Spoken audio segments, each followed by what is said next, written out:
നിന്നുള്ളിലെ മോഹം സ്വന്തമാക്കി ഞാനും, എന്നെഞ്ചിലെ ദാഹം നിന്റേതാക്കി നീയും.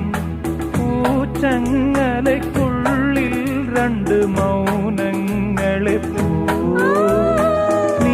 താമരത്താളിൽ പനി നീർത്തുള്ളികളാ.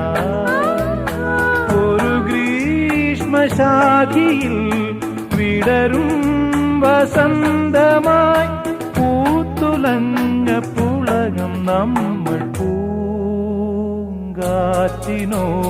കിളികളോടും കഥകൾ ചൊല്ലി നീ, കളികൾ ചൊല്ലി കാട്ടുപൂവിൻ കരളിനോടും.